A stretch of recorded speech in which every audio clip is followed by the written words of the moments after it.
Testing. Testing. Sound check. Testing. Sound check. 1, 2, 3.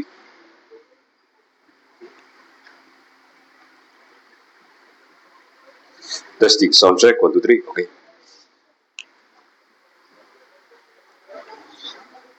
Magandang umaga po sa ating lahat. So, welcome sa akin dito sa Quezon City East Church. Namamatay. Kaya. Hindi ka lobat? Oo, namamatay nga. Yeah. Ayun, namamatay nga.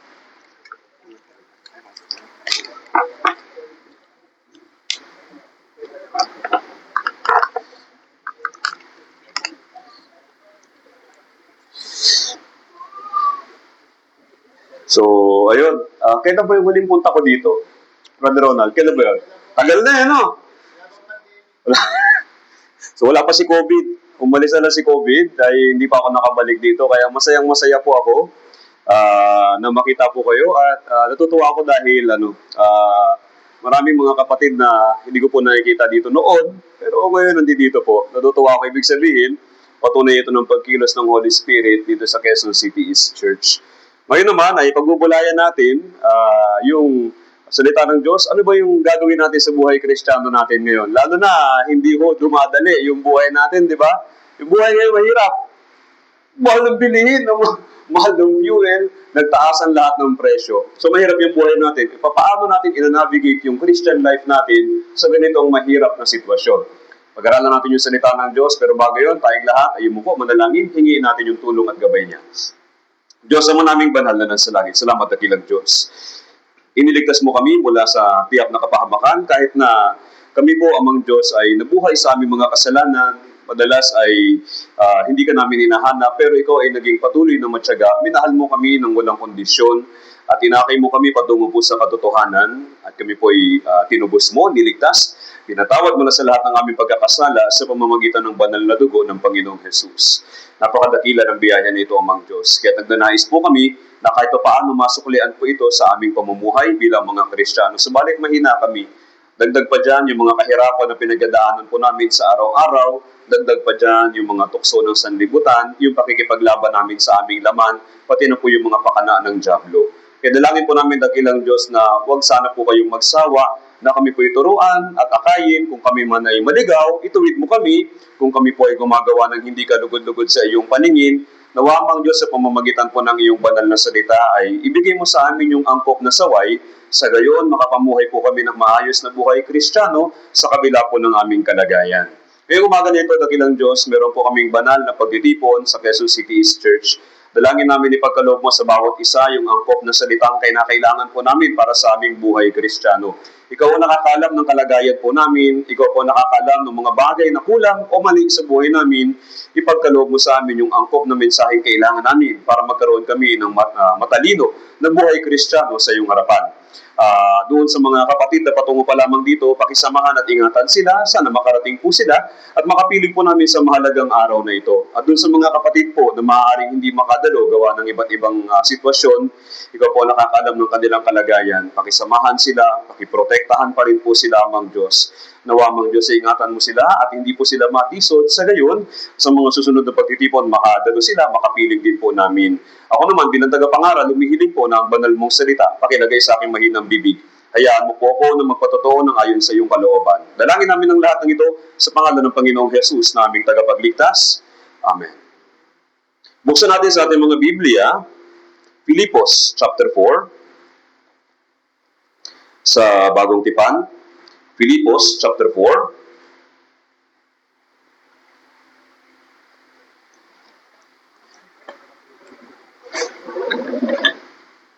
Chapter 4, verse 4.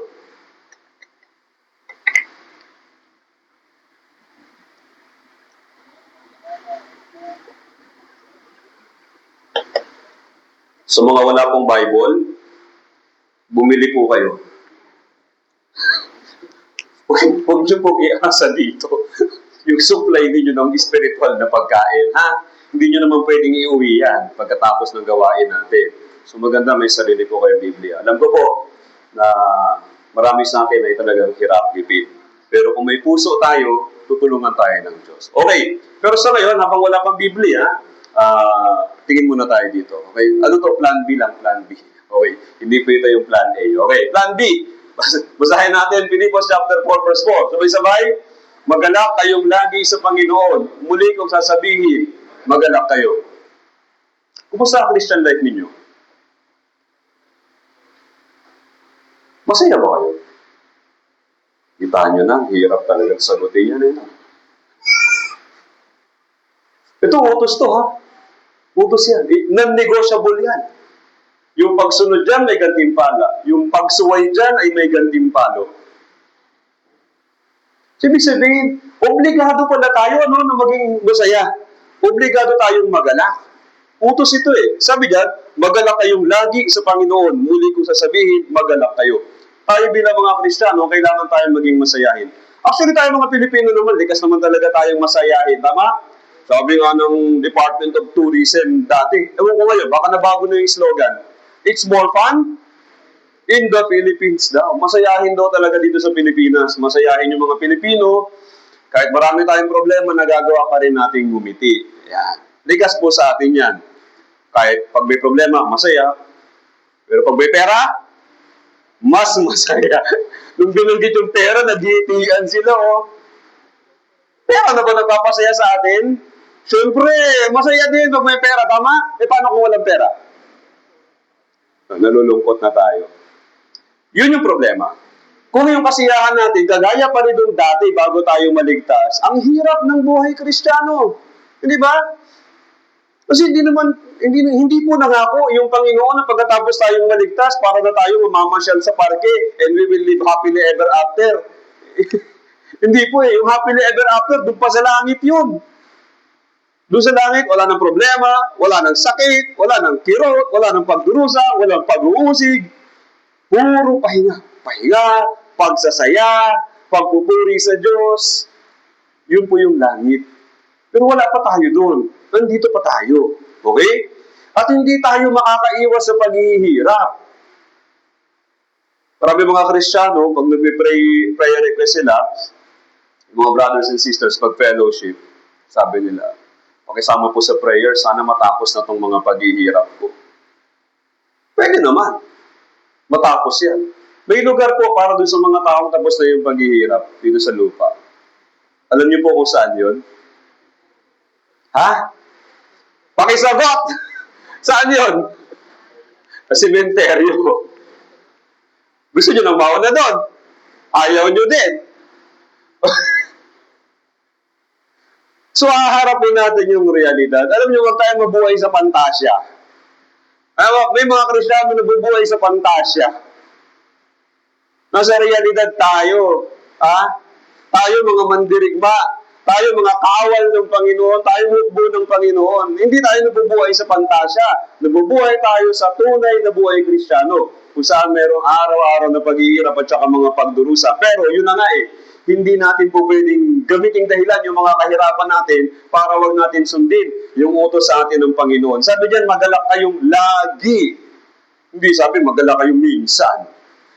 Hindi, lagi. Pero may sinabi kasi diyan, magalak kayong lagi hindi sa sanlibutan, hindi sa material na bagay, hindi sa kayamanan, hindi sa mga kasama nyo sa buhay, hindi sa mga mahal sa buhay, hindi sa mga alagang aso, alagang hayop, hindi sa magagandang pasyalan. Saan daw tayo magagalak lagi?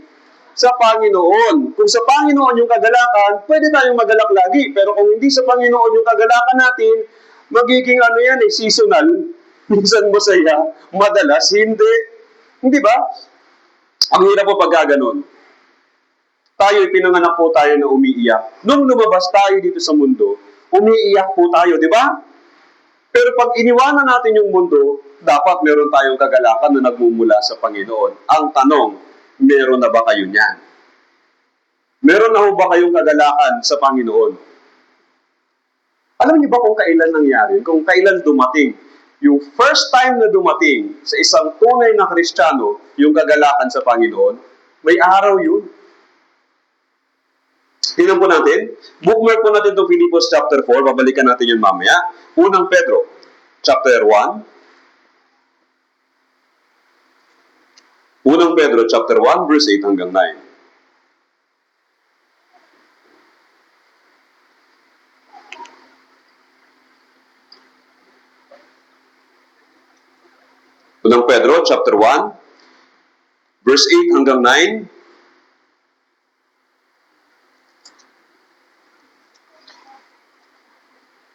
Basahin po natin ng sabay, 3, 2, 1. Hindi ninyo siya nakita, gayon may inyong iniibig.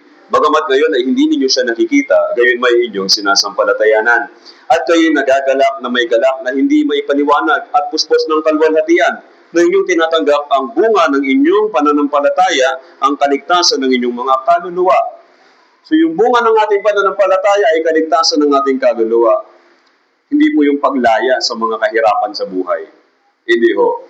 Nung tayo naligtas yung ating kaluluwa. Pero yung kalagayan natin sa mundo, ganun pa rin. Tama? Kailangan pa rin natin magtrabaho para may bakain. Kapag tayo nagkakaedad, humihina yung katawan natin, nagkakasakit din tayo. Hindi ba? Tapos nandiyan dyan yung mga tao na hindi naman nakakaintindi sa pananampalataya natin. Huwag yung sabihin, mahal ninyo sa buhay yan. Huwag yung sabihin, kadugo niyan. Hindi nila kayang intindihin yung pananampalataya po natin. Kapag narinig nila yung pananampalataya natin, maguguluhan sila. Tendency niyan, mausig pa po tayo. Sabi dito, tinanggap natin yung bunga ng ating pananampalataya, ang kaligtasan ng ating kaluluwa. So yung sitwasyon natin, nung naligtas tayo, ay hindi nagbago. Okay? Ang nabago lang po dito ay yung relasyon natin sa Diyos. Naging mga anak na tayo ng Diyos. Dati mga kaaway tayo ng Diyos eh. Pero nung tayo naligtas, naging mga anak tayo ng Diyos. Pero yung sitwasyon po natin sa mundo, hindi ho nabago. Meron ba dito nung pagkatapos maligtas, solve lahat ng problema? Sabi nga nung iba eh, ba't kaya ganun, pastor? Kung kailan naman ako naligtas, parang dumami yata lalo yung problema. Sabi niya, kumonte yung options, dati pwede ako magpataya sa wedding para kumita. Ayun, bawal pala. Di ba? Dati pwede magulang ng dinuguan kasi mura lang yun. Bawal pala. Di ba? Kapag nagipit, pwedeng mangutang. Ngayon, bawal pala. Kapag may nang-away sa akin, pwede akong gumante. Ngayon, bawal pala. Mas mahirap na. Oo. Di ba ganun yung nangyari? Kumusta sa inyo? Di ba naging mahirap yung kalagayan nung ikaw ay naligtas? Real talk lang muna tayo. Pwede naman sabihin naging mas madali, pero nagsisinungaling ka niyan. Naging mas mahirap syempre. Dati yung pamilya mo, okay naman kayo eh, di ba? Pero nung nagsimula ka nang mag-pray bago kumain, tapos nakikita ka nila na nagbabasa ng Bible, hindi ka na sumasama sa outing paglinggo, kasi nasa church ka na. Tapos pag Wednesday, galing school, galing trabaho, hindi ka pa uuwi kasi may Wednesday sermon pa. Pagkatapos pag Bible seminar, yayayain mo sila, naalibadbaran sila. Di ba? Uusigin tayo. Di mahirap. Hindi tayo. Tandaan niyo po yan ha. Yung bunga ng ating pananampalataya ay kaligtasan ng ating kaluluwa. Hindi yan kaligtasan mula sa lahat ng mga problema natin dito sa mundo. Hindi po. Hindi. Tutulungan tayo ng Panginoon, yes. Pero yung totally, alisin ng Panginoon yung mga yan, huwag kayong umasa. Huwag niyong hilingin din sa Panginoon na totally alisin niya yan. Kasi ibig sabihin nun, parang sinasabi mo na sa Panginoon, Lord, kunin mo na ako. Parang ganun na kasi yun eh. So ngayon, maraming problema. Paano natin malalampasan lahat ng ito? Alam nga naman tuwing may problema, nagmumukmuk tayo. Yung iba, nung nagka-problema, saka naman bumitaw sa Panginoon, saka naman hindi nag-attend sa church, saka naman hindi nag-attend sa fellowship. Sabi ba naman ay, Pastor, darating din tayo dyan. Sa ngayon, ayusin ko muna yung sarili ko. Mali. Hindi ganun yung solusyon. Anong solusyon? Magalak sa Panginoon. Kaya nga binigyan tayo ng Panginoon ng unang kagalakan. Yun yung kagalakan ng ating kaligtasan. Sabi yung dito sa verse 8, hindi ninyo siya nakita, gayon may inyong iniibig. Hindi naman talaga natin nakita ng personal si Jesus. Tama, pero sumasampalataya tayo sa kanyang salita sa Biblia.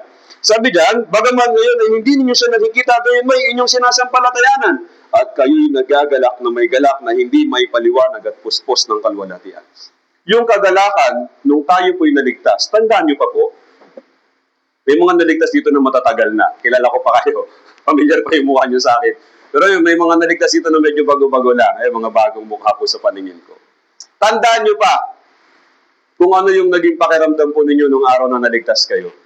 Naging malungkot po kayo, naging masaya. Ha? So yun. Samot yun.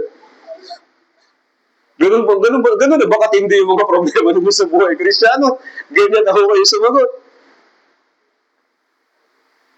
Topic natin ngayong umaga ay mag-alala kayong lagi sa Panginoon. Alam ko marami kayong problema, pero sana umuwi po kayong masaya pagkatapos po ng gawain na ito. Yun nga ang dahilan ba tayo mag-aaral ng Biblia eh. Hahanapin natin yung dahilan para tayo maging masaya sa kabila ng mga pinagdadaanan nating hirap sa mundo. Number 1, naligtas tayo. Hindi ba? Gaano man yung hirap na pinagdadaanan natin ngayon, hindi ko yan maikukumpara doon sa paghihirap sa impyerno. Hindi ba? Tandaan niyo pa yung takot ninyo sa Panginoon nung malaman ninyo kung saan kayo pupunta bilang makasalanan? Tandaan niyo pa yon? Pagkatapos ng sin session, anong pakiramdam?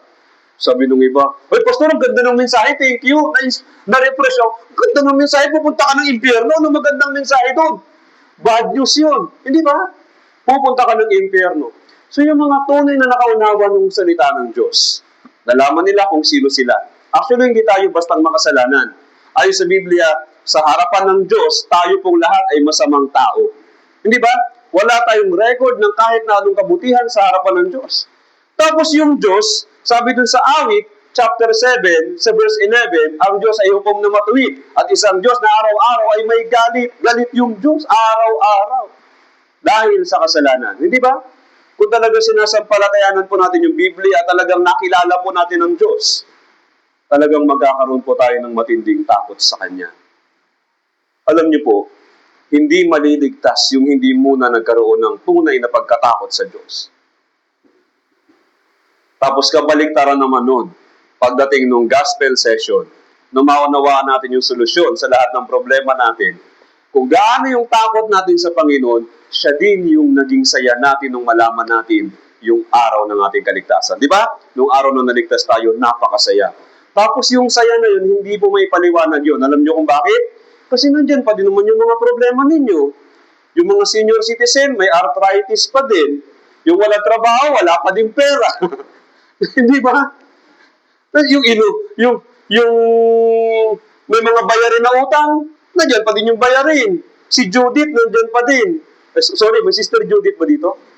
Wala naman, okay, say tayo, okay. So, Judith ng Meralco, di ba? Sa tubig, sa internet, upa sa bahay, di ba?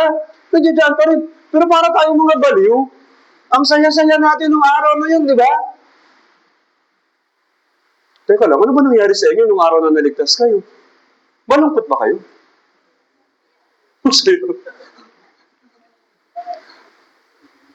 Balikan niyo po yung araw na naligtas kayo. Parang nakakalimutan na po kasi natin. Masyado na po yata kayo nakapokus sa mga problema ninyo. Nakalimutan niyo na po yata yung araw na niligtas kayo ng Diyos. Nakakalimut tayo. Kaya may payo po sa atin. Sa tuwing may pagkakataon na tayo po ay magbahagi ng ating testimony, balikan po natin yung ating kaligtasan. Maaring parang nakakasawa nung paulit-ulit na sabihin mong ako si brother ganito, naligtas ako ng ganitong taon, sa ganitong buwan, sa ganitong petsa, sa ganitong Bible seminar, sa pamamagitan ng dugo ni Jesus. Parang sira ang plaka no? Paulit-ulit mo sinasabi. Pero alam nyo, kung totoo kang naligtas, hindi po nakakasawang bigkasin yun. Hindi po nakakasawang bigkasin yun. Napakasarap pong ulit-uliting bigkasin. Kayo ba pag nagbibigay kayo ng patotoo, ini-skip nyo na po ba yung patotoo ng inyong kaligtasan? Sabi nung isang sister, kilala nyo naman na ako. Sabi ko, alam nyo naman ako, kailan ako naligtas. O, diretso na tayo sa mga problema ko, sabay iyak. Ano ka? Ligtas ka ba talaga? Ba't ang focus mo nasa problema? Yung focus mo hindi kay Jesus eh. Kaya alam niyo po sabi dun sa Colossus chapter 3, tumingin tayo sa itaas. Huwag sa ibaba. Kung tumingin tayo sa ibaba, puro talaga problema makikita mo dito. Tingin ka sa itaas. Alalahanin mo yung araw na naligtas ka. Napakasaya po ng araw na yun. Di may paliwanag yung saya ng araw na yun. Dahil alam natin, kahit anong mangyari, pupunta na tayo sa langit. Actually, nung araw na yon, Ewan ko sa inyo ha, pero marami ako nakausap na brothers and sisters. Nung araw na naligtas sila, actually ready na silang pumunta kaagad sa langit eh.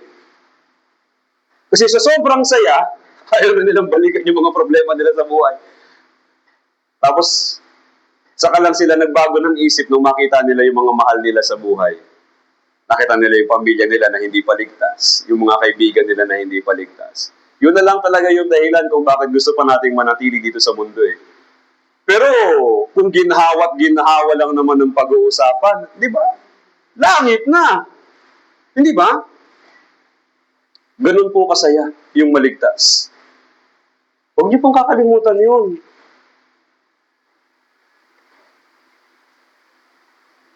Kaya pag meron po kayong chance mag-testimony, balikan po ninyo yung ginawa ni Jesus para sa inyo. Saysayin po ninyo yung ginawa ni Jesus para sa inyo. Okay? Tapos ang hiwaga po. Kahit marami kang problema, maraming pag-uusig, mahiwaga po yan. Habang kinukwento mo ng detalyado yung araw ng kaligtasan mo, nagiging masaya po uli yung puso. Kasi yan yung kagalakan sa Panginoon. Okay po? Huwag po kayong palagi na lang nakafocus dun sa mga material na bagay. Kasi minsan meron, minsan wala. Okay lang kung laging meron eh, di ba? Eh, paano kung wala? Kung dyan tayo nakafocus, magiging malungkutin tayong Kristiyano. Nasa church tayo pero mukhang Biyernes Santong pirme. Sagwa, di ba? Dapat maging masayahin po tayo sa church. So balikan po natin yung araw ng ating kaligtasan. Ang tanong, lahat po ba kayo dito ay naligtas na? Parang dito lang yun, naligtas. Ano nangyari sa inyo? Nalimutan nyo na? Sabi nung isa, uy, naligtas na ba ako? Paano ko sa'yo? So lahat po ba kayo dito ligtas? Masasabi nyo na ba sa sarili ninyo at sa Diyos na ikaw ay 100% ng ligtas? Talaga? Kita nyo, di ba, yung mga sumagot ng opo nakangiti? Yung mga ayaw sumagot, nakagano'n pa din. Balikan po ninyo yung araw ng kaligtasan, napakasaya po ng araw na yan. Okay? Ang problema ito, masaya nun. Ba't hindi na ngayon? Di ba? Kasi yung kagalakan sa kaligtasan, humuhupa po yan. Yun na nga eh. Pagharap mo na doon sa realidad, problema, pag-uusig, ganyan, yung mga problema dito sa mundo. Di ba? And much worse, kapag nagkasala ka, nakagawa ka ng isang bagay na alam mo sa sarili mong ayaw ng Panginoon, nawawala po yung kagalakan na yan. Hindi po yung kaligtasan na nawawala, ha? Pag may nagawa ka mabigat na kasalanan, yung kaligtasan ay never mawawala. Pero ang nawawala po dyan, yung kagalakan ng ating kaligtasan. Kaya si King David, bilang lingkod ng Panginoon, bilang isang ligtas, nakagawa po siya ng dalawa sa pinakamabigat na kasalanan na pwedeng magawa ng tao laban sa kanyang kapwa, pagpatay at pangangalunya. Hindi ba? Kaya ano nangyari? Hindi po nawala yung kaligtasan niya. Ang nawala ay yung kagalakan ng kaligtasan. Kaya nag-pray siya sa Panginoon. Tignan natin sa mga awit, 51 verse 12. Awit 51.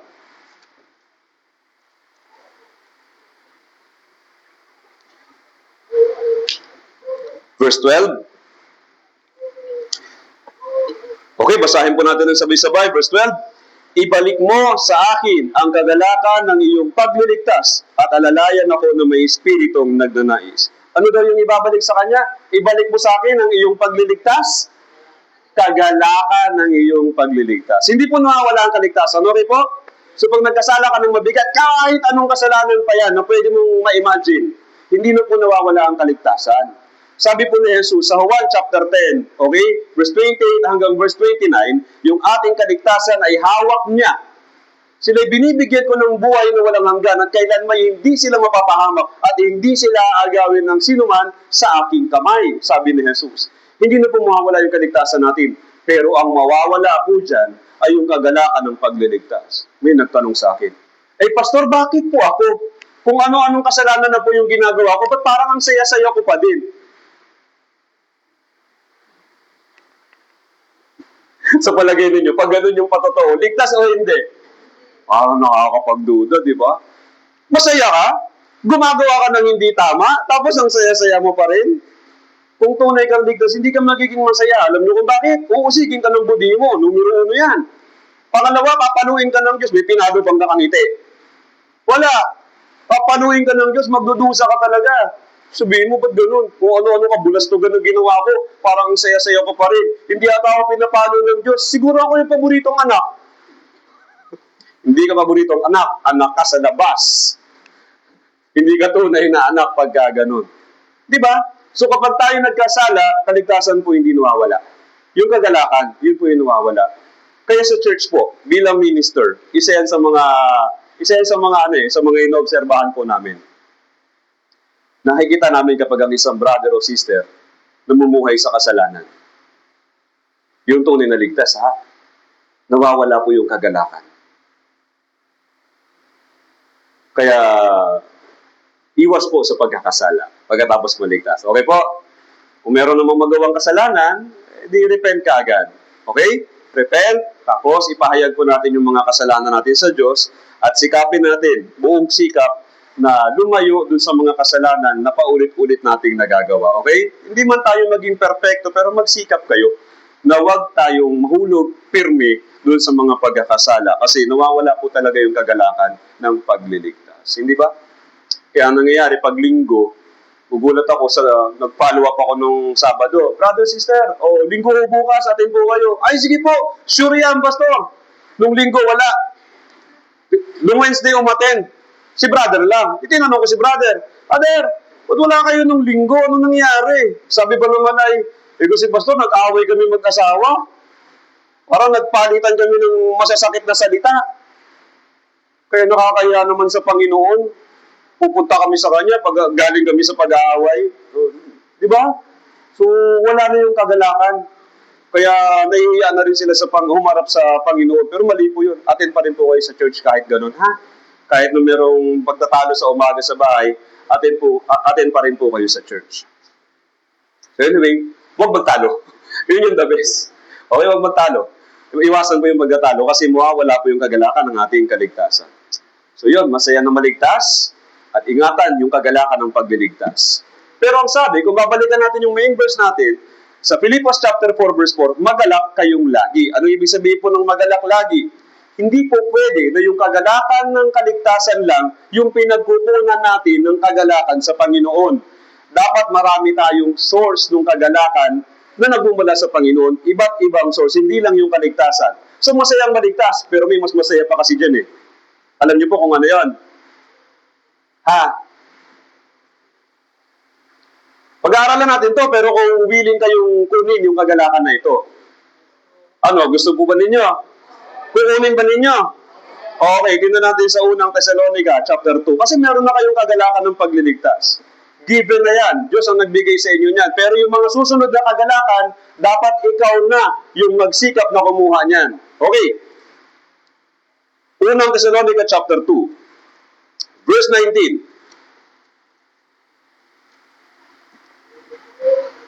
19 hanggang 20.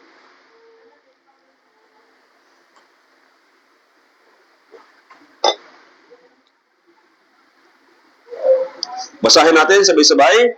Sapagkat ano ang aming pag-asa o kagalakan o putong ng kapurihan sa harapan ng ating Panginoong Hesus sa kanyang pagdating? Hindi ba kayo? Sapagkat kayo ang aming kaluwalhatian at kagalakan. Bakit ganito yung mensahe ni Pablo sa mga taga-Thessalonica?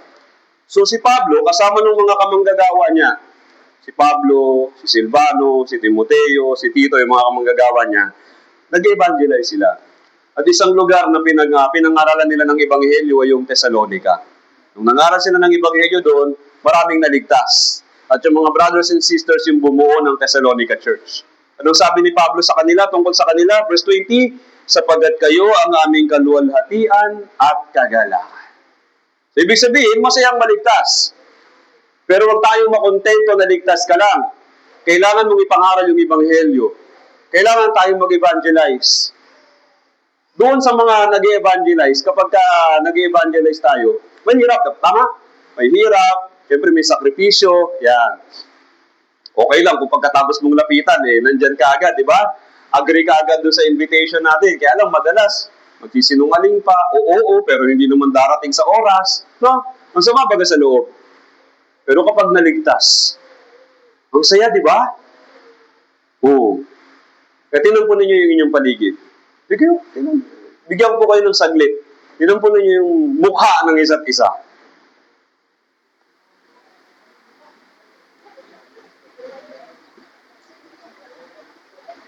Nakita nyo yung nag-evangelize sa inyo?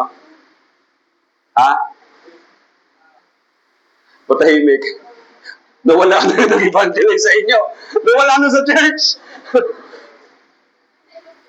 Doon po nag-ibang church. So, dito po makikita natin yung meaning ng tunay na evangelism. Ang evangelism po kasi, hindi po yan bungang personal. Yung evangelism po ay bunga ng church. Ibig sabihin, kailangan tayong makipagtulungan sa church. Kailangan tayong magsama-sama. Si Pablo, nung in-evangelize niya yung Thessalonica, hindi niya yan ginawa mag-isa. Meron siyang mga kasamang kamanggagawa dyan. May mga brothers and sisters na kasama dyan. Same. Nung tayo naligtas tayo sa pamamagitan ng church. Hindi lang yung nag-akay sa atin sa church ang nag-evangelize sa atin. Isa siyang mahalagang bahagi dun sa proseso. Pero hindi yun ang buong proseso. Okay? Pagkatapos tayong akayin, nung makarating tayo sa church, merong nag-drive para sa atin. Hindi ba? Merong nagmaneho ng sinasakyan natin. Pagkatapos, merong nag-serve ng pagkain natin. May nagpunas ng mesa, may nag-arrange ng upuan, may naglampaso dun sa CR. Di ba? Merong mga brothers and sisters na naglaan ng salapi bilang Bible seminar offering. Hindi po libre ang Bible seminar. Libre ang gospel. Ang ebanghelyo libre po yan. Walang bayad yan. Pero para may pangaral yan, kailangan natin ng malaking halaga. Tayo kasi nung naligtas tayo, umupo tayo, di ba? Dumating, nalobat.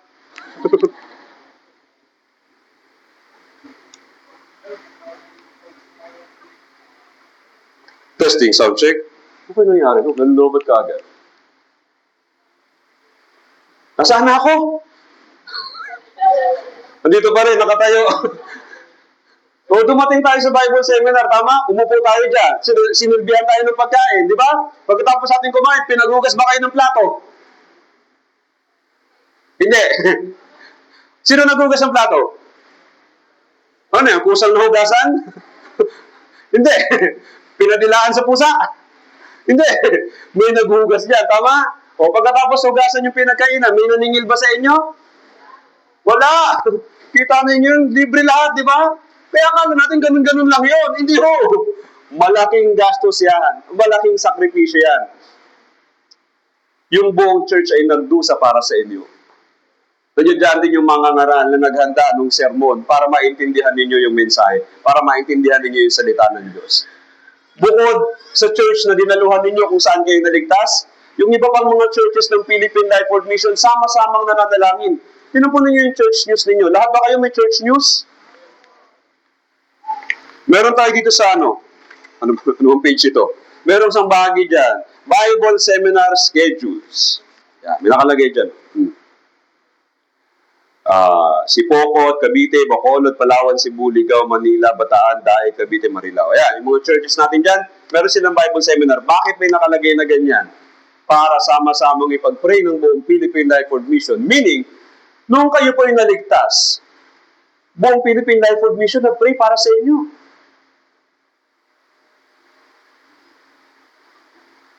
At nung naligtas kayo, naggalak po yung buong church. Kaya lang, paano natin malalaman kung sino yung totoong naligtas? Siyempre, yung nananatili. Hindi ba? Kaya natutuwa po ako na makita ko yung maraming mga naligtas dito sa Quezon City East Church. Kaya ngayong umaga, meron akong malaking kagalakan sa Panginoon. Hindi man ako yung nag-invite sa inyo, pero kasama din po ako dun sa mga nag-pray sa mga Bible seminar ninyo. So kayo po ang bunga ng church. Tayo ang bunga ng church. Hindi ba? Kaya nga, kung gusto po ninyong maging masaya, mag-evangelize po kayo. Makibahagi po kayo sa evangelism ng church. Hindi po yung, may kasabihan kasi tayo kung kaya nila, bahala sila. Hindi po pwedeng ganun. Kaya na nila yan. Hindi po tama Oo, kaya nila. Oo, aandar yung Bible seminar kahit wala ka. Pero sayang naman, yung pagkakataon na mabigyan tayo ng kagalakan sa Panginoon. Hindi ba? Kita po ninyo, pag linggo, di ba, natapos yung Bible seminar. Wala kang ambag, wala kang bahagi, wala kang sacrifice. Di ba? Wala kang pakialam. Hindi mag-pray, wala kang pakialam. Natapos yung Bible seminar, Lunes hanggang Biyernes. Wala ka talagang pakialam. Hindi ka sumilip, maski na isang gabi. Teka lang, wala akong pinatatamaan dito, ha? Hindi ko kayo kilala. Wala namang sinusumbong sa akin si Evangelist Richard. Wala rin sinusumbong sa akin si Evangelist Bong. Okay? Hindi ko alam sa inyo. Pero anyway, ito example lang. Pero kung yung tamaan ay sa pool, ha? Eto na. Umatay ka nung linggo. Tapos nakita mo yung mga bagong na-save, di ba? Anong reaction mo kung ikaw yung Kristiyano walang pakialam? Sino siya? O, di ba? Ganun, di ba? Sino siya? Alis ka nga dyan, harang-harang ka. Di kita kilala. Ano yun, Shopee? Napagkamalan pang delivery rider yung bagong ligtas.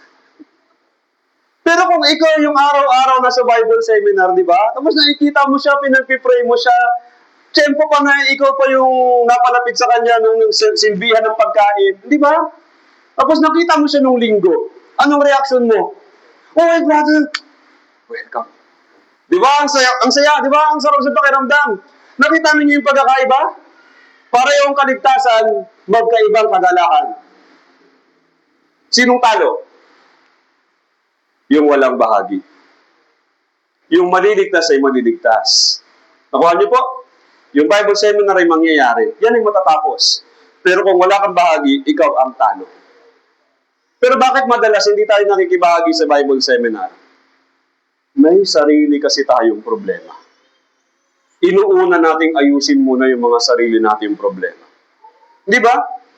Sabihin natin, kaya na nila yan, marami naman na dyan. Ako muna dito muna sa problema ko. Pag inuuna ko ba yan, tutulungan ba ako ng brothers and sisters sa mga problema ko?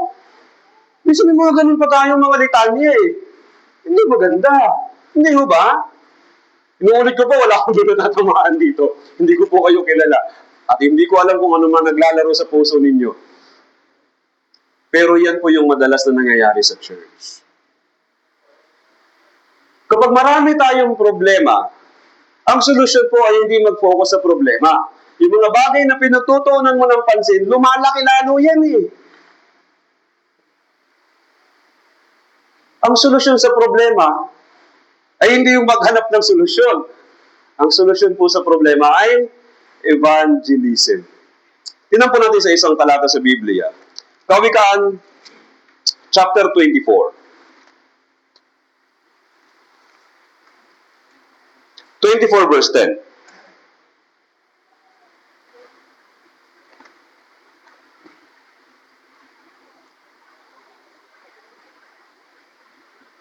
Basahin natin verse 10, sabay-sabay.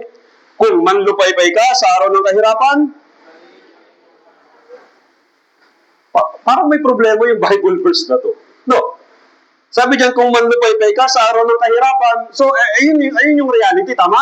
Ayun yung reality. Meron ka kahirapan, nanlulupaypay ka. Baka may ganyan po ngayon dito. Okay? Tapos yung kasunod, di ba dapat solusyon?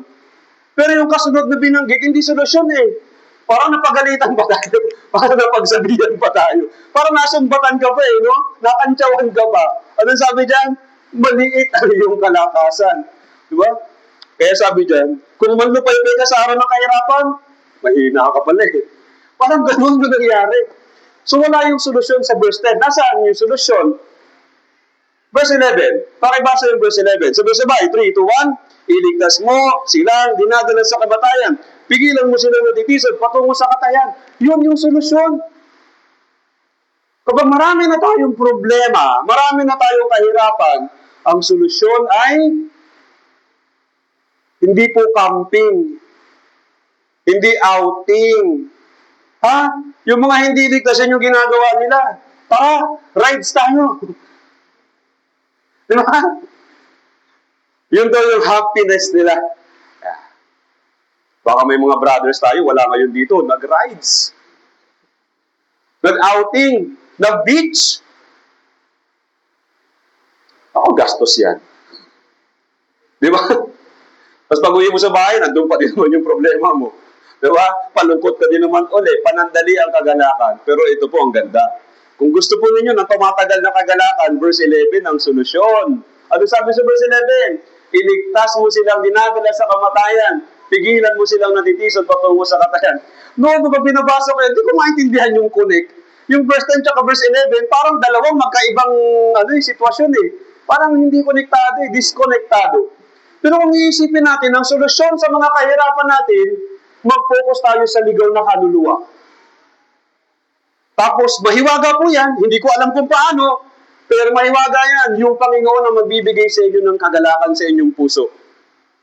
Kapag marami po kayong problema, punta kayo sa Bible seminar. Mag-pray kayo. Tingnan niyo yung mga ligaw na kaluluwa. Tapos doon nyo marirealize, ang dami-dami kong problema, ang dami-dami kong narereklamo, pero itong mga tao na ito ipapunta pa sa impyerno. Mas mapalad pa rin ako. Tapos hindi mo namamalayan, habang umuusad yung Bible seminar, sa unang araw, malungkot ka pa eh. Kasi wala ka namang invite, pumunta ka lang sa Bible seminar, pero pinupray mo na rin yung mga nandoon. Nagpunas-punas ka na rin ng mga upuan, nagpunas-punas ka na rin ng mesa, di ba? Naglinis ka na rin ng siyapos, tingin-tingin ka sa paligid, uy, teka, makalat pala dito, nag-ayos-ayos ka pa, di ba? Oh, tapos tumulong ka pa maghiwa ng niluluto, na-check ko pa, hiniwa mo, sibuyas, di naiyak ka pa. Pero during Bible seminar, magtataka po kayo, gumagaan yung loob natin. Di ba? Kasi ang Bible seminar po, hindi lang naman yung para sa kaligtasan eh. Reminder yan kung sino yung Diyos. Number 1 po yan. Nire-remind tayo kung sino yung Diyos. Yung ating tatay kung sino siya. Number 2, reminder yan na may mas mga kawawa pa kaysa sa inyo. Yung mga ligaw na kaluluwa. Hindi ba? And reminder din yan sa walang katumbas na pag-ibig ng Diyos sa atin. Kaya kapag binuo natin yung Bible seminar, pagtapos ng Bible seminar, ang saya po ulit. Bakit? Bahagi ka ng evangelism. Di ba? So wag mo kayong masisiro kapag mayroong mga Bible seminar. Sabi nung iba, pag naligtas ba sila, masosolve yung problema ko? Hindi. Nandiyan pa din yan. Pero may kagalakan sa Panginoon. Okay po? Yun yung kinakailangan po natin. Kaya pagdating ng linggo, tapos may naligtas, di ba? Tapos umatay ng linggo, ang saya mo. Yung problema mo nandiyan pa rin, yung mga bayarin mo nandiyan pa rin, pero ang saya-saya mo. Ikaw yung unang babati dun sa mga umatin. Ay, salamat naman, sister, nakabalik ka po. Welcome po sa Quezon City East Church. Di ba? Ang saya-saya. Sana ganun po yung maranasan ninyo. Tama po? Naku, parang kaunti pa lang ang nakakaranas doon ah. Sana lahat, okay? Sana all. Magkaroon ng ganitong klase ng kagalakan sa Panginoon. Kaya doon sa Lucas chapter 15, doon sa verse 7, mayroon daw higit na kagalakan doon sa langit sa isang makasalanang nagsisi. Kapag mayroong isang makasalanang naligtas, mayroon pong napakalaking pagsasaya sa langit, higit na kagalakan. Tayo din, hindi lang sa langit, sa church din. Kapag mayroong umattend na isa, napakasaya. Dalawa, mas masaya. Tatlo, mas masaya. Meron pa dito mga bagong saved sa mga nakalipas na Bible seminar? Meron din, di ba? O salamat sa Panginoon, yung pagpunta po ninyo dito ay malaking kagalakan sa brothers and sisters. Kaya sabi nung iba ay, ngayon lang naman ako absent. Huwag po ninyong maliitin yung isang araw na pag-absent. Malaki pong impact niyan, hindi lang sa iyo, kundi dun sa mga brothers and sisters na umaasang makita ka sa loob ng church. Di ba? So, kapag wala na pong naliligtas sa church natin, yun ang problema. Pero hanggat may naliligtas sa church natin, focus po tayo sa evangelism. Kasi ibig sabihin, sa evangelism, yan yung mga pagkakataon na hindi naman tayo gustong pahirapan ng Diyos. Gusto tayong pasayahin ng Diyos. Actually, yun talaga yun. Pero para lang makuha mo yung kagalakan na yun, kailangan natin ng maraming sacrifice. Kasi yung kagalakan na yan, hindi na po libreng ibibigay yan. Yung kagalakan ng kaligtasan natin, libreng ibinigay yan. Pero may nagdusa. Hindi tayo. Si Jesus ang nagdusa. Well, para makuha natin yung kagalakan ng evangelism, dapat mong kunin yan. Dapat kang magsikap. Huwag tayong maging tamad sa pangangaral ng Ebanghelyo. Mahalaga ka sa Panginoon. Mahalaga din yung iba pang ligaw na kaluluwa. At marami pa sila na ligaw na kaluluwa na naghihintay po ng pagkakataon na marinig yung katotohanan. Ang problema ay ito. Nung una ka nag-evangelize, hindi sila handa. Kaya tumanggi sila. tumanggi, nagsinungaling, nagtago, so na-frustrate ka. O, hindi po yun yung problema doon, okay? Ang problema ay ito. Baka po kasi, handa na sila ngayon. Tapos ikaw naman tahimik. Ayaw mo naman na magsalita. Kasi nakaukit na sa memorya mo yung ginawa nila dati. Tatanggi lang yan. Tataguan lang ako niyan. Oo, pero hindi naman magpapakita yan. Hindi po tayo ang magsasabi niyan. Hindi tayo huhusga sa kanila. Hindi tayo hukom ng mga ligaw na kaluluwa. Tayo po yung mensahero ng Ebanghelyo para sa mga ligaw na kaluluwa. Tandaan niyo po yan. Maaaring noon hindi sila handa, pero maaaring ngayon, handa na yung puso nila. Ang trahedya dito ay handa na nga sila, tapos hindi ka naman nagsasalita, at kapag napahamak sila, sino may kasalanan? Tayo na. Kaya may bilin si Jesus. Sino natin sa Juan chapter 4. Juan chapter 4.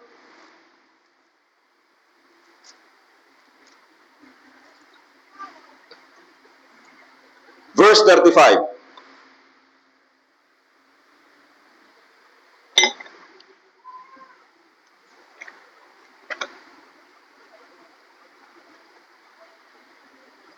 Verse 35, basahin natin ng sabay-sabay. Hindi ba, sinasabi ninyo, may 4 na buwan pa at darating na ang pag-aani. Ngunit sinasabi ko sa inyo, masdan ninyo ang inyong paligid at inyong tingnan ang mga bukid na mapuputi na upang anin. Yung pag-aani po sa mga ligaw na kaluluwa, hindi yan yung mismong Bible seminar. Yung pag-aani sa mga ligaw na kaluluwa ay nagsisimula sa evangelism natin. Kapag nagbitbit ka ng Bible seminar leaflet, tapos pumunta ka dun sa mga ligaw na kaluluwa, including yung mga tumanggi sa iyo nung nakaraan. Diyan po nagsisimula yung pag-aani ng mga ligaw na kaluluwa. Pero sinasabi ng brothers and sisters ng Quezon City East Church, August 2 pa lang naman ngayon. August 18 pa yung Cell Group Bible Seminar. May 2 linggo pa bago ang pag-aani. Mali! Yung next Grand Bible Seminar ninyo, kailan po? Anong buwan mangyayari? Anong buwan ba? September, ano? O, ano pa lang ngayon? August. May 1 buwan pa bago ang Grand Bible Seminar. Ano? Mag-evangelize ka? The day before Grand Bible Seminar? Mali! Anong sabi ni Jesus? Verse 35, pansinin po ninyo ha? Hindi pa sinasabi ninyo may 4 na buwan pa at darating na ang pag-aani. Ngunit sinasabi ko sa inyo, sinasaway tayo ni Jesus, kung may ganun tayong ugali na delay yung evangelism, alam niyo, last minute evangelism, kung kailan nandyan na saka tayo nagkukumahog, pangit pong ugali yun. Babaguhin po natin yun. Kasi maaaring ngayon, first week of August, handa yung puso nila. Pero first week ng September, matigas na yan uli. O paano kung sa September ka pa nagsalita? Di na-miss mo na yung golden opportunity kung kailan malambot yung puso nila. Maaaring ngayong araw na ito malambot yung puso nung ini-evangelize mo. Huwag mong i-miss. After ng gawain natin ngayon, puntahan ninyo yung mga ligaw na kaluluwa na gusto nyong maligtas. Sabi ni Jesus dito, ngunit sinasabi ko sa inyo, masdan ninyo ang inyong paligid. Anong ibig sabihin ng masdan? Pwede ba yung mamasdan mo, ang layo mo? Pag sinabing masdan, lalapit ka, i-approach mo. Tapos i-check mo. Susuriin mo. Ayun yung ibig sabihin ng masdan. Kailangan ninyong lapitan ulit yung mga in-evangelize ninyo nung nakaraan. Okay po? Oo, posible na matigas pa rin yung puso nila. Pero baka meron dyan isa. Okay, baka meron dyan isa. Sa dinami-dami niyan, baka meron dyan isa o 2 o 3. Na ngayong araw lang na ito malambot yung puso nila. Bukas ay hindi na naman. Huwag niyong i-miss yung opportunity. Okay? Although September pa yung Grand Bible Seminar, simulan niyo na ngayon ng evangelism. Okay po? Tapos sabihan niyo sila sa September, meron tayong Bible Seminar. Oh, please, punta ka. Okay? Lagi kitang pinag-pray. Nag-pray yung mga brothers and sisters para sa iyo. Gawin po ninyo yan. Pwede po? Pwede po? Okay. Sabi niyo yan, ha? Alam ko naman gagawin niyo yan. Kasi alam ko naman marami kayong gustong maligtas. Tama po? So, ganun po ang evangelism. Mahirap lang talaga sa umpisa, pero sigurado, kapag may naligtas, yun, sila yung magiging kagalakan natin sa Panginoon. Okay po? Yun yung pangalawang kagalakan. Sabi niyo, ready kayong kunin. Umaasa po ako na kukunin ninyo yan. Okay po? Pero meron pang pangatlo. Hanggang kaya ng oras, tuloy-tuloy natin ito. Meron pa yung pang-apat, pang-lima, pang-anim, tsaka pang-pito. Doon tayo sa pangatlo. Ipapaliwanag ko po sa inyo, pero ready ba kayong kunin? Ready? O, ito yung pangatlong kagalakan. Siyempre, in-evangelize natin, tama? Tapos naligtas na. Anong gagawin natin ngayon? Eto na. Tingnan natin sa unang Juan, chapter 1.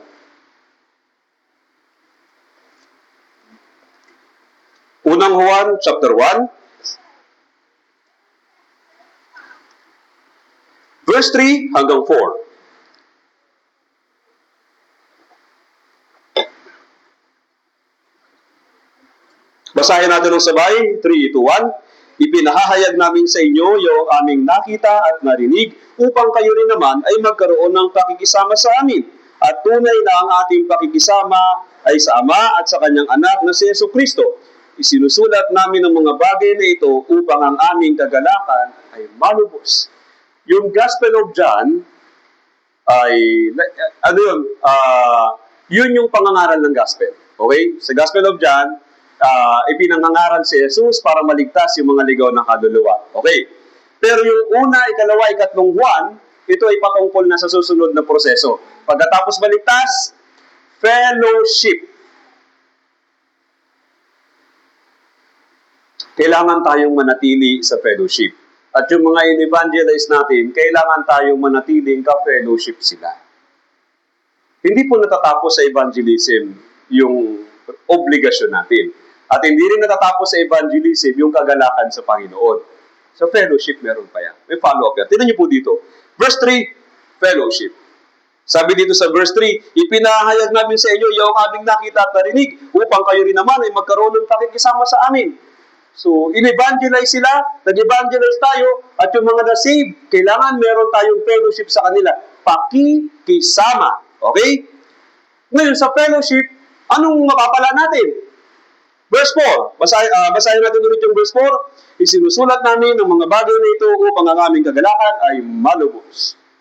O, nung unang panahon kasi, malalayo po yung churches, malalayo yung brothers and sisters. Okay? So, meron silang long-distance fellowship. Sa pamamagitan po ng sulat yan, nagkukumustahan sila. Sa ganito, nagkakaroon sila ng pakikisama. Actually, naranasan natin ito noong pandemya. Yung mga na-save before pandemic, alam ninyo to. Di ba? Dati, mga brothers and sisters, mga tamad umatin ng fellowship, taken for granted yung fellowship. Kasi sa isip po ng mga brothers and sisters noon, nandyan lang yung fellowship. Literal na sinasabi nila yan, per se. Sabi nila, Pastor, next time na lang po ako atin. Nandyan lang naman yung fellowship. Sabi po naman ganon, o noong 2020, nag-lockdown. Bawal mag-mass gathering, di ba? O ano nangyayari sa fellowship? O nandyan pa rin. Pero nagkaroon ng malaking limitasyon. Pero kahit na, tsinaga pa rin natin, di ba? Kaya alam niyo po, yung church natin nag-survive. Hindi lang nag-survive, nag-thrive. Maraming na-save during pandemic. Maraming churches po sa mundo ang na-bankrupt, nag-collapse, at nagsara. Hindi sila nakagalaw. Pero yung tunay na church, yung Life World Mission, yung Philippine Life World Mission, hindi po huminto. Naging napakasigasig ng evangelism. Saan kumuha ng lakas yung brothers and sisters? Yung kagalakan sa fellowship. Hindi po pwedeng online sermon lang. Kinakailangan natin fellowship pa din. Although long-distance fellowship, kahit na online fellowship yan, importante fellowship pa din. Kailangan tayong magkita-kita. Pag hindi tayo nagkita-kita, paano yung kagalakan? Kaya dito, tingnan nyo sila ha. Wala nang messenger nun. Wala nang ano yung ginagamit na app para sa meeting-meeting? Zoom. Walang Google Meet, di ba? Anong ginawa nila? Gumawa sila ng paraan. Kung gusto may paraan. Pag ayaw, daming dahilan. Saan ka kaya doon? Doon sa humahanap ng paraan o doon sa maraming dahilan? Matanong ko lang ha.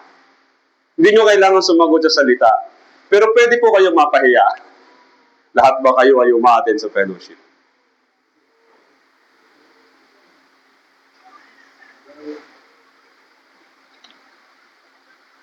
Kailan yung huling attend mo sa fellowship?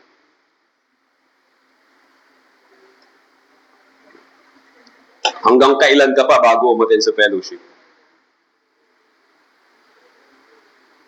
Sabi nung isa, okay lang naman po yun. Kahit na hindi ninyo ako kasama, sumasa inyo naman ang aking espiritu.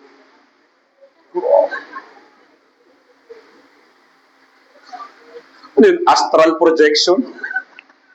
Umihiwala yung kaluluwa. Tapos yung kaluluwa ang nasa fellowship. Biniro ko tuloy. Sabi ko, sana pala minessage mo ko, sister, para nabigyan kita ng chance magparamdam.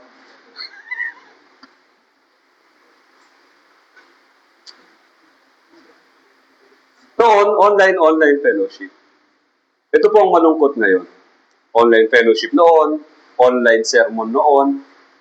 Kaya meron tayong mga uploaded sermon ng mga senior pastors natin ngayon. Weekly yan. Pero ito po yung trahedya ngayon. Maraming brothers and sisters, umasa na lang doon. Pinabayaan na po nila yung ating pagtitipon. Pati na sa Wednesday, wala na, hindi na natitipon. Sa bahay na lang nanonood. Inuulit ko pa, wala akong pinatatamaan dito. Hindi ko kayo kilala, hindi ko alam yung sitwasyon nyo. Okay? Pero sa bahay na nanonood ng sermon. Yes, may sermon. Pero nasaan ang pagtitipon? Hindi po? Di po ba? Tingnan niyo po dito.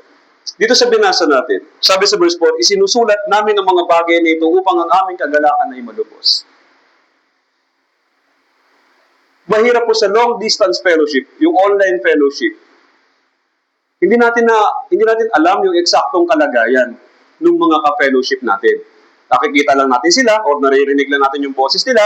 Pag mahina pa yung data nila, walang video yan, mukha lang yan na naka-stay, di ba? So hindi natin alam yung totoong kalagayan. So masaya tayo, masaya yung brother o yung sister na doon siya sa fellowship, online fellowship, pero hindi natin alam yung kalagayan ng mga kapatid sa kabilang side ng camera, sa kabilang side ng screen. Hindi ba? Kaya yung kagalakan ay may limitasyon din. Kaya pansinin po ninyo yung word na ginamit sa verse 4. Upang ang aming kagalakan ay malubos. So parang sa side lang nila, sigurado nilang masaya sila. Pero yung sa kabilang side, hindi nila sigurado kung masaya din yung kabilang side. Kaya nga, tinuturuan tayo na huwag makontento sa malayo ang fellowship. Kailangan tayong magkita-kita, kailangan tayong magtipon-tipon para yung ating kagalakan, yung kagalakan namin at yung kagalakan ninyo, maging lubos. Yun yung nakalagay sa ikalawang 1. 2 John, verse 12. Isang chapter lang naman yung ikalawang 1. Verse 12, basahin po natin ng sabay-sabay. 3, 2, 1. Kahit na marami akong... Sorry, ang bilis pala. Kaya kailangan nyo talaga sarili nyong Bible eh. Okay. Verse 12, sabay-sabay. 3, 2, 1. Kahit na marami akong bagay na isusulat sa inyo, minabuti kong huwag nang gumamit ng papel at tinta, kundi inaasahan kong pumariyan sa inyo at makipag-usap ng harapan upang malubos ang ating kagalakan o aming kagalakan? Ating kagalakan. Mas masaya po talaga yung nagtitipon-tipon. Okay? Kaya kung meron po dito na masyadong malayo, maaaring meron dito na masyadong malalayo yung tinitirahan. Meron po ba dito? 5 hours away? Lalo man. 4 hours away. 3 hours away. 2 hours away. Yung commute po yung sinasabi ko, yung biyahe pag commute, 1 hour away. Meron na, tumahimik na eh. So meron na. Okay, yung 1 hour away, pumupunta pa ba kayo dito pag Wednesday? Hindi na. So ang payo ay sikapin ninyong pumunta pa rin. Okay po? Upang ang inyong kagalakan, ninyo, okay? Kompleto kayo, lahat kayo ay malubos. Ang Wednesday sermon ay hindi lang yung supply ng words of God. Yan ay supply ng malayang fellowship. Okay po? Kaya kung kaya nyo umattend ng mas maaga, mas maganda. Para before mag-start yung sermon, Mag-fellowship muna kayo. Malayang fellowship, hindi yung, okay, sister, okay, nakita na tayo. Oh, ikaw naman, mauna ka mag-testimony. Hindi ganon. Okay. Malayang fellowship lang, magkumustahan kayo. Kumusta brother? Kumusta sister? Kita ko yung post mo, nag-iimo ka na naman. Ano ba nangyari? Oo, balita ko, nagpunta ka pala ng Boracay. Wala ka man lang pasalubong. Daya mo. Para gumaan muna yung loob ng isa't isa. Di ba? O kasi maaari na may umate ng Wednesday sermon pero mabigat yung loob. So sarado yung puso. Mahirap makapasok yung words of God pagka ganon. So kumustahan muna. Fellowship muna. Okay? Tapos, after ng Wednesday sermon, makumustahan din. Huwag naman yung masyado naman nagmamadali. Yung iba, late dumating na unang umuwi. Huwag naman. Kung late dumating, mag-spend ng mas maraming time sa fellowship. Okay pag-fellowship sa brothers and sisters. Okay po? As much as possible, batiin ninyo yung isa't isa. Okay po? Teka lang, may tanong ako ha. Alam niyo na ba yung pangalan ng lahat?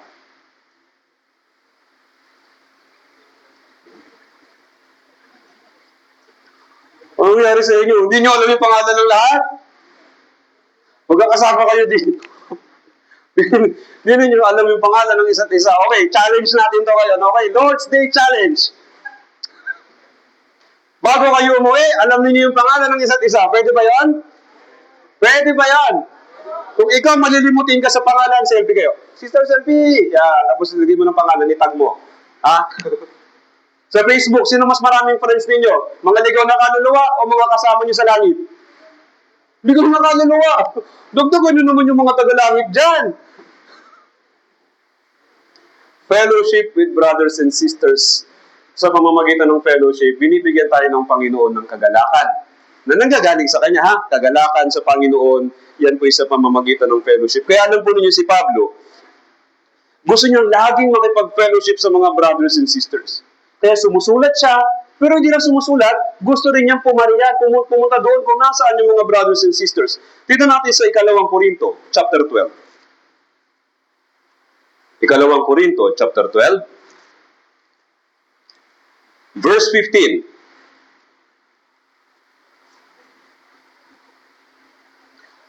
Basahin natin ang sabay-sabay. Verse 15, 3, 2, 1. Ako'y may malaking kagalakan na gugugol at gugugulin para sa inyo kung kayo inibig ko ng lalong higit. Ako ba'y dapat ibigin ng kaunti? So talagang minahal ni Pablo yung iglesia ng Korinto.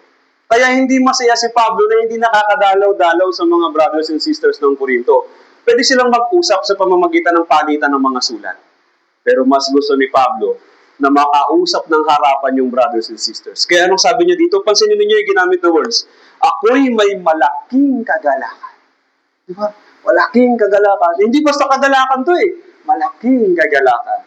Sabi diyan na gugugol at gugugulin para sa inyo. Para sa fellowship. So masaya po ba kayo na maka-fellowship ang brothers and sisters? O may kaaway na kayo sa church? Hindi mo na ako atin ngayon, Pastor. Bakit? Sama ng ugali ng sister na yun. Alam niyo yung ganitong problema sa mga nanay yan nangyayari. Ha? Sa mga tatay, hindi nangyayari yan. Yung mga samaan ng loob sa church, hindi nangyayari sa mga tatay. Sa mga nanay yan. O, sige nga mga nanay, pakihanap po ninyo yung kagalit ninyo sa church. Lord's Day Sermon Challenge number 2. Kung may kagalit ka sa church, magpatawaran kayo. Ha? Tema natin ngayong taon, love one another. Hindi yung pag-ibig na makalaman. Hindi yung pag-ibig na galing sa atin.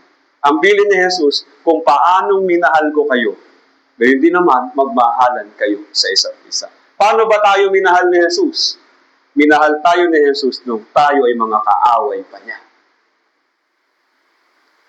Kaya nga, tinuruan tayong ibigin, maging yung ating kaaway. Anong ibig sabihin? Handa tayong patawarin kung sino man yung nakagawa ng hindi maganda sa atin sa loob ng church. Ako po'y naniniwalang lubos na bilang magkakapatid, hindi naman po natin sasadyain na mamerwisyo ng isang kapatid. Tama po. Hindi naman yan. Hindi natin kaya. Kung meron tayong ganung puso, teka lang, check mo salvation mo, ha? Pero bilang tunay na naligtas, palagay ko, hindi natin mahaatim na sadyaing makagawa ng mali sa isa't isa. Tama po? So, ibig sabihin, kung may magawa mang mali sa'yo yung isang kapatid, dapat by default, ang nasa isip mo, hindi niya sinasadya yun. Hindi niya gusto yun. Huwag yung, di, sinadya niya talaga yun. Sama talaga yung ugali niyan. Pinag-iinitan ako na. Pero na ganun eh. Huwag! Huwag tayo mag-isip ng masama. Okay po? Lagi natin i-assume yung mabuti galing sa ating kapwa. Tama po? Tama po. Yeah. Kaya kung meron mong nagkamali sa iyo, hayaan mo na. Alang-alang sa fellowship, kailangan nating palampasin kung ano man yung naging pagkakamali sa atin ng isa't isa. Pwede po ba yan? O, yan ang Lord's Day Sermon, challenge number 2 natin. Ha? Kung meron kayong hindi kasundo, ayusin nyo yan. Okay. So, yun. May kagalakan sa Panginoon mula sa ating pagtitipon. Kaya sabi sa Hebreo, chapter 10, verse 25, kaya wag nating pabayaan ang ating pagtitipon gaya ng ugali ng iba. Alam niyo yung word na others?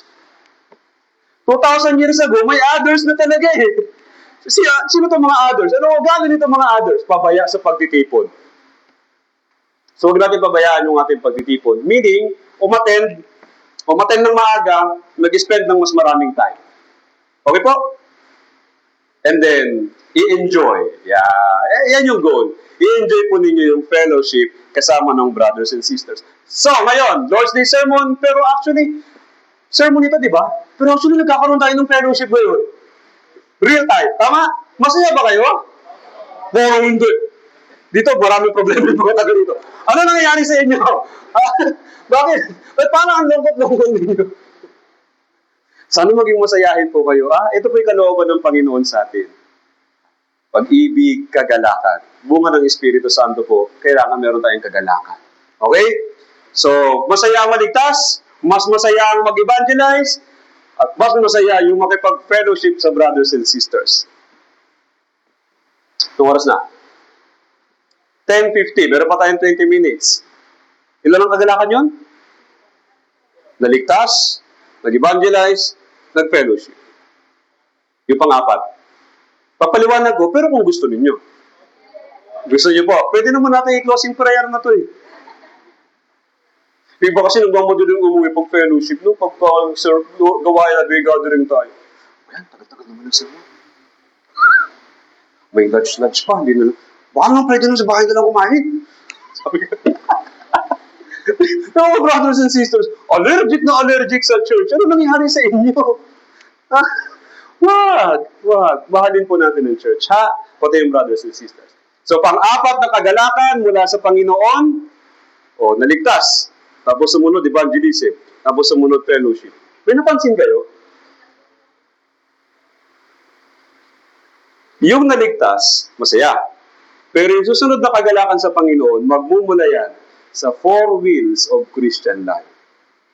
So, meron ng evangelism, meron ng fellowship. Ano kaya yung natitira? Ano yung natitira dalawa?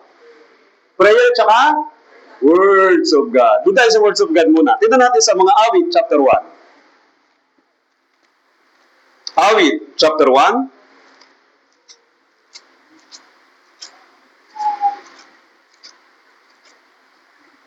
Verse 1 hanggang 2.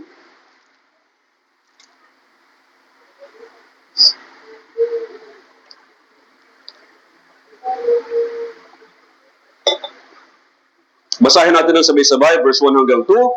Mapalad ang taong hindi lumalakad sa payo ng masama, ni tumatayo man sa daan ng mga makasalanan, ni umuupo man sa upuan ng mga manunuya, kundi nasa kautosan ng Panginoon ang kanyang kagalakan, at nagbubulay-bulay araw at gabi sa kanyang kautosan. Mapalad. Binanggit dito yung taong mapalad. Sabi sa verse 1, mapalad ang tao. Tapos may hindi. May mga bagay na dapat nating iwasan. Okay? Para maging mapalad tayo ng mga Kristiyano. Verse 2, may mga bagay naman na kailangan natin pagtuunan ng pansin. Ano yung dapat pagtuunan ng pansin? Verse 2, kundi nasa kautusan ng Panginoon ang kanyang kagalakan. Kayo ba ay masaya pa na makinig ng mensahe? Yung iba, natutuwa na lang na umattend ng fellowship kasi gusto na lang makipag-fellowship. Pero yung sermon, pinababayaan na yung sermon. So, ang tendency, late dumarating. Okay lang na mali. Ang mahalaga, may abutan daw ng testimony. Hindi. Importante talaga yung words. Kailangan maging masaya tayo dun sa words. Di ba may mga outdoor fellowship tayo kung minsan? Hindi po pwede na masaya lang tayo pag outdoor fellowship. Anong nangyari? Outdoor fellowship. Nag-ready, kompleto, di ba? May pang-swimming, may goggles, yan. May baon. Walang Bible. Nasaan yung kagalakan? Nasa outdoor. Wala sa words. Kailangan tayo sa words of God. Okay po? Kaya ngayon church natin ay life, word, mission. Ibig sabihin, yung focus talaga natin ay mission. Isa yan sa mga distinct na katangian ng church natin. Grabe yung emphasis natin sa pangangaral ng salita. Isa yan sa mga napo-napo po nung una akong umattend ng Bible Seminar 2006. Doon sa Paranaque pa yun. Pagpunta ko doon, sabi, aawit na. Maawit, pumunta sa harapan yung mga kakanta. Siguro mga 5 o 6 sila, umawit. Pagkatapos ng awit, tapos na. Hindi ko yun yun. Galing ako sa charismatic na Christian church. Alam niyo, may mga combo, may drum set, may electric guitar. Drummer ako dun sa church na yun. Sabi ako, masaya. Sabi ako, maingay. Biglang, aawit doon sa Panginoon. Sabi ko, bakit lungkot? Mali yata yung napuntahan ko, sabi ko doon. Pero nandun naman ako Di tinapos ko na rin yung Bible Seminar. Buti na lang sa Paranaque po yun. Taga-Tondo po ako. Hindi ako pwedeng lumabas ng church pagkatapos nasa Tondo na ako. Malayo. So, tiniis ko na lang. Tinaga ako. Pinanood ko yung Bible Seminar. Nakinig ako. Gulat ako. Doon ko napansin na, yes, hindi sila masyadong focus sa praise and worship. Pero grabe yung focus sa words of God. Nanibago po ako, pero tuwang-tuwa ako. Kasi yung words of God po talagang pinaka-importante sa lahat. Hindi tayo maliligtas sa praise and worship. Maliligtas tayo sa pag-aaral ng salita ng Diyos. Hindi ba? Siyempre, yung choir natin, mga mahusay yan, pangmalakasan yan. Attend po kayo. Pag may praise night po, siguro sa Quezon City Church, may praise night na yan sila, di ba? Attend kayo, okay? Ang saya, mahuhusay talaga umawit siya, pero hindi yun ang focus ng church natin. Bible Seminar, Lord's Day Sermon, Wednesday Sermon, pag fellowship may sermon, tama? Laging may words. Hindi pwedeng mawala yung words. Kasi yan yung identity ng church natin. Life, word, mission. Kaya dapat yung kagalakan natin nasa kanyang kautusan, nasa kanyang salita. So masarap makinig ng sermon, dapat masaya din magbasa ng Biblia. So magbasa po kayo ng Biblia, okay po? Kapag nagbabasa tayo ng Biblia at nakikinig ng sermon, dapat nating ituring na parang malaking kayamanan yun. Dito natin sa mga awit pa rin. 119, verse 162. 119, 162.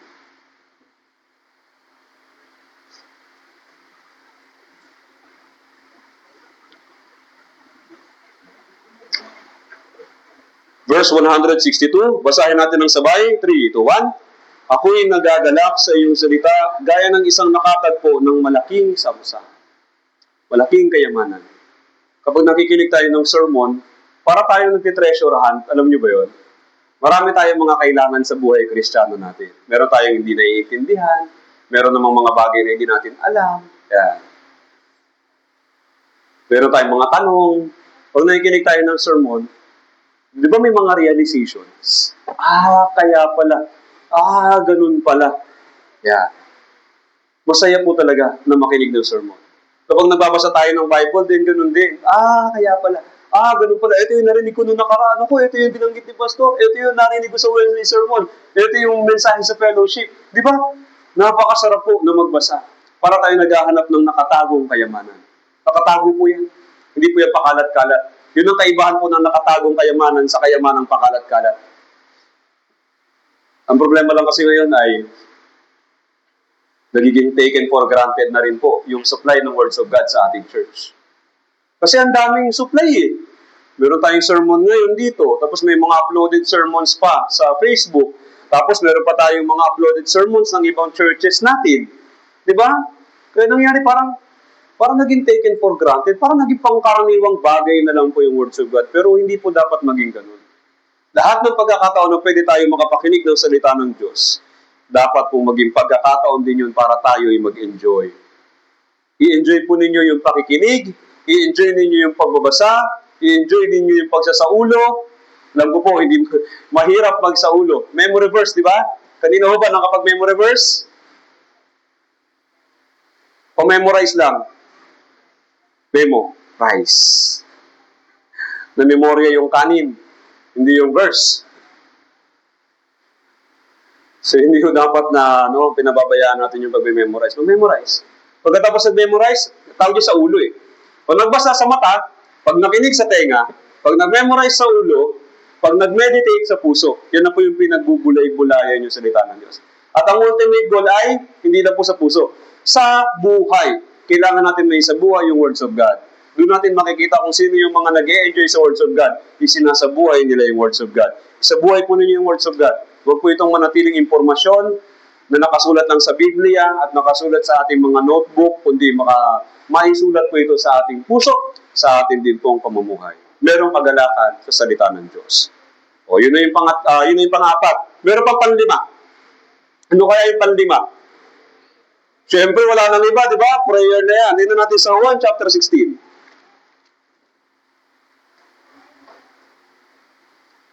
Juan chapter 16, verse 24.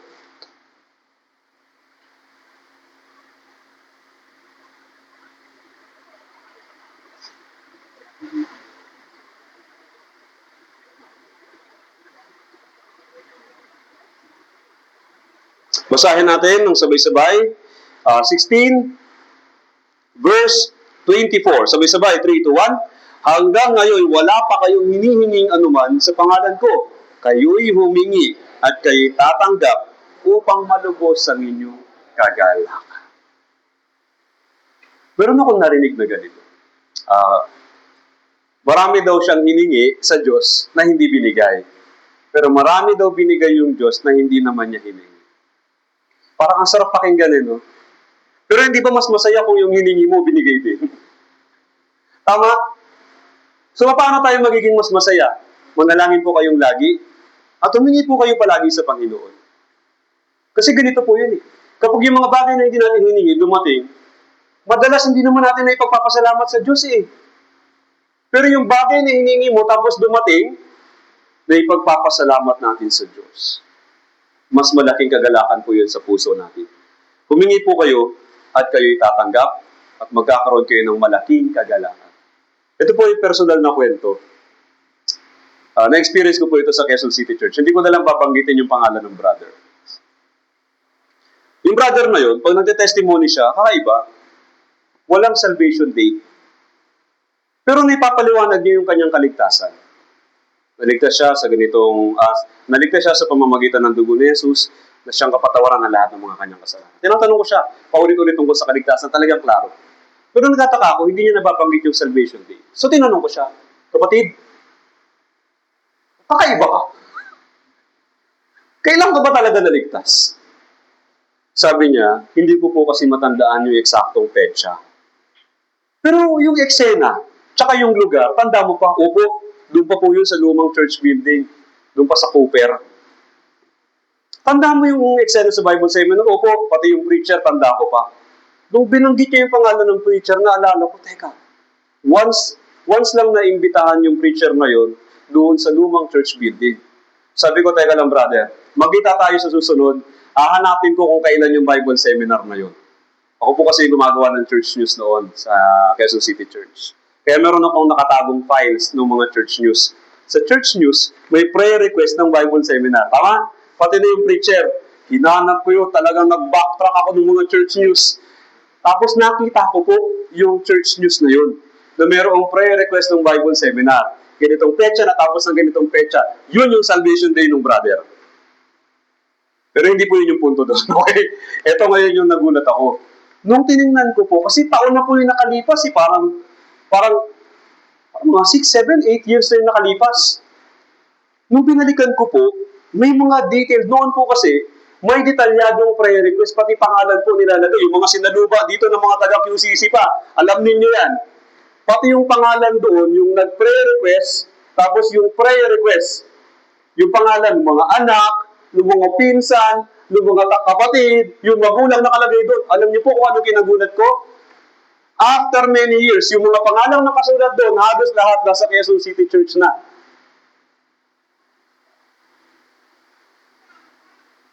Tuwang-tuwa po ako nung time na yun. Ang hirap ipaliwanag yung kagalakan. Nung time pati na yun, madami ding stress sa Christian life nung time na yun. Dami din talagang pagsubok sa Christian life. Pero grabing kagalakan po yung naibigay ng Diyos sa akin. Actually, abala yun eh. Bala ko na lang, huwag na lang pansinin yung problema ng brother na yun eh. Problema naman kasi niya yun eh. Pero dahil binigyan ko ng pansin yung sitwasyon niya, tapos nakita ko yung answered prayer. Yung pangalan ng mga tao na yun, nakalagay doon sa lumang church news, tapos halos lahat sila nasa church na kasama na namin. Napakasaya po kapag alam natin yung answered prayer. Meron tayong awit. Pagpapala niya'y bilangin. Binibilang na lang kasi natin yung kulang. Binibilang na lang kasi natin yung wala. Binibilang na lang natin yung mga hiningi natin na hindi pa ibinibigay. Pero yung mga naibigay na sa atin ay nalimutan na rin po natin kaagad. Kaya ang tendency nagiging mareklamo tayo sa Diyos.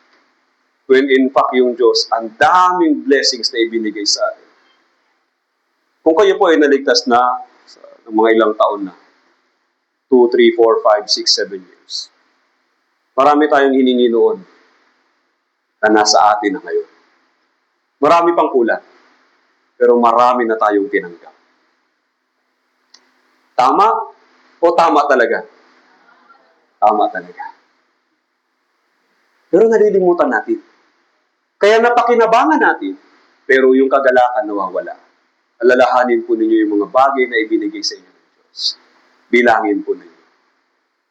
Para yung kagalakan, sabi dito sa verse 24, upang malubos ang inyong kagalakan. So, lagi po kayong mag-pray, lagi kayong humingi, at yung mga pinag-pray ninyo, i-monitor ninyo para alam ninyo kung naibigay na. So, ganito po pala yun, ano? Yung utos sa atin sa Filipos chapter 4, verse 4, magalak kayong lagi sa Panginoon. Muli kong sasabihin, magalak kayo. Grabe, no, talaga pinagdidiinan talaga sa atin. No, yun yung kalooban ng Diyos. Hindi bagay sa isang Kristiyano yung malungkutin. Yes, marami tayong problema.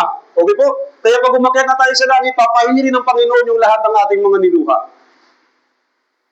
Pero hindi naman puro problema. Ano tayo kung puro naman problema yan, di ba? Marami. Kaya sa dami ng mga kinakaharap natin, yung Diyos din, para mabalansi po yung buhay Kristiyano natin, nagbigay din siya ng maraming sources ng kagalakan sa Panginoon na pwede natin pagpunan. Huwag na talaga tayo magiging tamad. Okay po? Kagalakan sa Panginoon, matatanggap ng isang tao kapag number 1, naligtas siya. Number 2, nag-evangelize siya.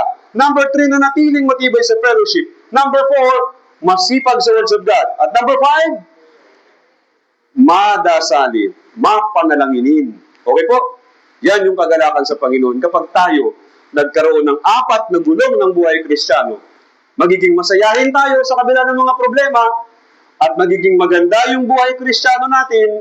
At sa huli, kapag pumunta na po tayo sa Panginoon, pasasayahin niya tayo ng gusto. Ito yung huling kagalakan. Ito yung kagalakan na hindi na kailanman matatapos. Dito natin sa ating huling verse. Ang saya, di ba? Last verse na. Yung iba yung kagalakan dito, last verse. Wag naman. Kung ikaw yon, tinamaan ka, no? Okay, Judas. Hindi ikaw yun, ha? Chapter 1, verse 24. Baka sabihin mo, tinawag ka ni Pastor na Judas. Hindi. Jude, verse 24. Isang chapter lang naman kasi yan. Pagkatapos ng ikatlong 1, bago mag-apokalipsis, yan po yung aklat ng Judas. Verse 24. Basahin natin yung huling verse ng sabay-sabay at masaya. Okay, 3, 2, 1. Ngayon, sa Kanya na may kakayahang mag-ingat sa inyo mula sa pagkatisod at sa inyo makapaghaharap na walang kapintasan sa harapan ng Kanyang kaluwalhatian na may malaking kagalakan. Excited na po ako na ma-experience itong kagalakan na ito. Kaluwalhatian na may malaking kagalakan. Pero syempre, habang nandito pa tayo sa lupa, habang wala pa yun, sana makuha natin tuloy-tuloy, matanggap natin tuloy-tuloy. Katunayan, ganito po yan. Kung gaano tayo kasipag kumuha ng kagalakan galing sa Panginoon, yun din yung amount ng kagalakan na ibabalik ng Panginoon sa atin kapag nasa langit na po tayo. Mas marami, mas maganda, mas maluwalhati. So marami tayong problema. Huwag ko kayong mag-focus sa problema. Okay po? Kristiyano tayo. Anak tayo ng Diyos. Matatapos lahat ng problema natin sa araw na ikalawang pagdating ni Jesus. At hindi na po yun magtatagal, brothers and sisters. Nakikita naman natin yung nangyayari sa paligid. Di ba? Konting tiis, konting tiyaga. At huwag lang naman tiis na malungkot. Habang pinagtitiisan natin yung mga kahirapan natin, i-enjoy natin yung buhay Kristiyano natin. Tayong lahat po yung mukha at manalangin. Diyos, sa maraming banal na nasa langit, salamat po, dakilang Diyos, sa umaga na ito. Inyo po ipinagkaloob sa amin ang inyong mahalagang salita. Dalangin ko po na sa lahat ng mga kapatid na naririto, na nakapakinig ng iyong banal na salita, nawa silang lahat po nagkaroon ng kagalakan mula sa iyo. At kung meron ng mga kahirapan namang Diyos, huwag po silang mag-focus doon, kundi patuloy silang tumingin sa iyo, patuloy silang mag-focus sa mga biyaya na nanggagaling sa iyo, at doon sa kagalakan na lagi mong ipinagkakaloob sa aming lahat. Doon sa mga kapatid naman namin na wala dito, nawa Panginoong Diyos, ingatan niyo sila. Maaari po na marami din silang mga problema ngayon, pero sana makapanumbalik po sila sa church at patuloy po nilang matanggap yung kagalakan sa Panginoon. Naghahanda rin po ang Quezon City East Church para sa mga paparating na mga Bible seminars. Dalangin ko po na gamitin mo lahat ng mga brothers and sisters upang mas maraming ligaw na kaluluwa ang maligtas, makapaghatid kami ng kagalakan sa iyo, at syempre maging kagalakan din po namin bilang iyo pong mga anak. Nananalangin din po ako para sa iyong lingkod kay Evangelist Richard kasama ng kanyang buong pamilya. Samahan niyo po sila dakilang Diyos. Pagkalooban niyo po sila ng kalakasan, ng karunungan, at higit sa natamang Diyos ng masaganang kagalakan mula sa Panginoon sa kanila pong puso. Muli amang Diyos, nagpapasalamat po kami ng marami sa lahat ng kabutihang patuloy niyong ipinagkakaloob sa amin. Dalangin po namin ang lahat ng ito sa pangalan ng Panginoong Jesus namin tagapagligtas. Amen.